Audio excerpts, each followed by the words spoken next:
There's still hope, guys, for Mina and Seok to get together, and for IkJun and SongHwa.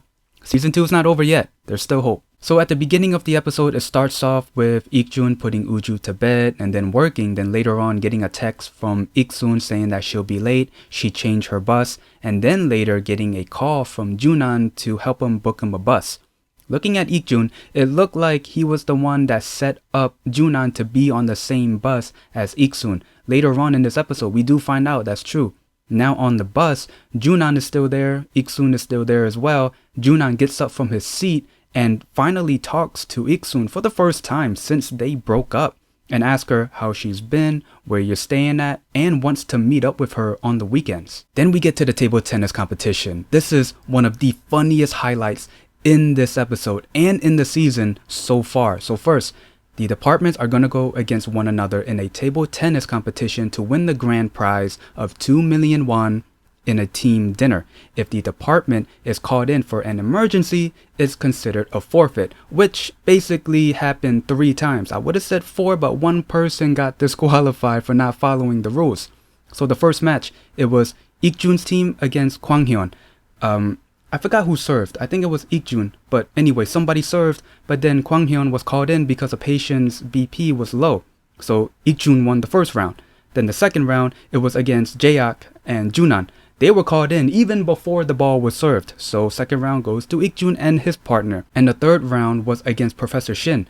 Just when you thought that we were going to see a full table tennis match, he goes and basically gets disqualified, because when you play 2-on-2 in table tennis, you're supposed to take turns between you and your partner.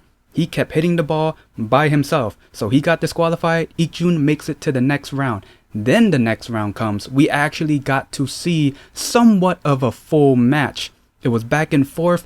Comment down below if you guys thought that the ball in the semifinals match looked CG. I thought it was CG, which was so funny. But then the match had to end because the other team's wife went into labor. Now we're in the finals. It's the HPB surgery versus the nuclear medicine. HPB surgery, that's IkJun's team. And everyone is being pumped up. Jeong Wan is giving IkJun a massage. SongHwa is about to give IkJun his tea, but he was like, nope, I'm going to drink it after the match before it gets cold. He wasn't wrong about that. So IkJun first serves and then bam! Started off bad, ended off bad. 0-11, nuclear medicine won. What was funny was that IkJun went to go drink his tea. He said it was still hot, meaning that it was too hot to drink, which also meant that the match did not last long whatsoever. And also, I think the lady on the other team, I think she's a pro, because IkJun said, oh, she looks like her. So I think she's an actual table tennis pro. Now let's talk about our couples. First, I want to talk about JunWan and Gyeo. We barely got to see them together in this episode. For Gyeo, I feel like she's hiding more than what we already know, because in that one scene where she was talking to Mina and explaining how she needs to go home and cook for her mom, and we know that her mom fell, broke her ribs and fractured some bones, but for some reason, this is just me talking, I feel like there's something more to that. Like more to just broken bones. I feel like she's hiding something, but that's just me speculating.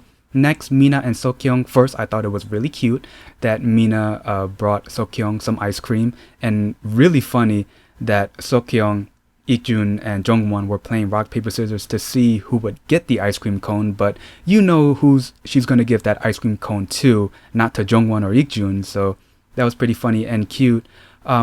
That one scene that IkJun and JungWon were talking after they smoked, they were like, we don't know when Seok is going to do something about Mina's feelings, but they do know that he knows how she feels for him. And when JungWon said that it's not going to take long for him to do something about it, is that hinting that season 2 we're going to see Mina and Seok together? Finally? Now for Junan and IkSun, they do have plans to meet up together. What time? 6 p.m. Where? Garosugil. Why am I telling you this? You guys already seen the episode. But before they even met up, IkSun was not feeling well. She went to the hospital. She texted Junan she had to cancel, which I felt really bad for them. I mean, it was their first time that they were about to meet up together since they broke up. Later, we do see that IkJun does find out from Jeong that IkSun and Junan were gonna meet up together same time, same place. And I do appreciate IkJun calling Junan to make sure he knows about IkSun's condition. Junan does go to the hospital and talks to IkSun about lying to him and getting an explanation about why there's a picture of him on her phone. Then we get a quick flashback to when Junan did look at IkSun's phone. He saw it was a picture of Junan and him setting up so that Junan would have met IkSun on the same bus, but that was pretty obvious. And then for SongHwa and IkJun towards the end of the episode, first they're outside of the hospital, they're walking, they're talking, it's raining, they ran, they were holding hands for a bit, but just for a moment. This is giving me hope. And then we get a flashback. Well, we got a flashback after seeing the band play a song that SongHwa picked and her singing very off key. I'm still waiting or even thinking if they ever thought about having a music scene of the band playing a song and singing, but having SongHwa actually singing on key. But that's just a thought. But anyway, so we get a flashback with SongHwa getting a text from IkJun asking her, hey, do you want to meet up? She texted him back, where do you want to meet up? And we see her getting ready and waiting for him to text back. And I'm thinking as I'm watching this, oh wait, is that why SongHwa picked that song? It was during the time where she first met up with IkJun, kind of like on a date thing. But then later on in that flashback, SongHwa is still waiting. We don't know how much time has passed. But then later she gets a text from him saying that, hey, I'm sorry, something has come up another time. And I'm like, whoa, hold up. Man, they did a really good job in making me feel bad for two couples, like with IkSun and Junan having to cancel their plans the first time that they ever tried to meet up after they broke up, and then giving me a flashback of SongHwa trying to meet up with IkJun, but then IkJun canceled, and I felt bad. Oh, man. So my impression on this episode, they're doing a good job in making me feel bad for some of the characters, especially for the couples. Junan, IkSun, SongHwa, IkJun, especially their past. But yeah, they're doing a good job at that. Speaking of relationships, Jeok and Junan's relationship, I love their relationship. It's like older brother and younger brother.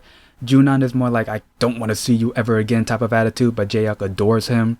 But in the end, you know that Junan cares for him. So again, I love their relationship. The table tennis, again, the funniest highlights in this episode by far. It was so good. I want to know more about SongHwa and IkJun's past. We know that SongHwa had a crush on him before.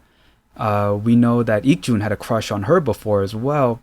But I want to know more about their past, like for real. So yeah, that was pretty much the gist of the episode and my review. If there's anything I might have missed, please leave in the comments below. Other than that, if you liked this video, leave a like, comment down below, and subscribe. See ya!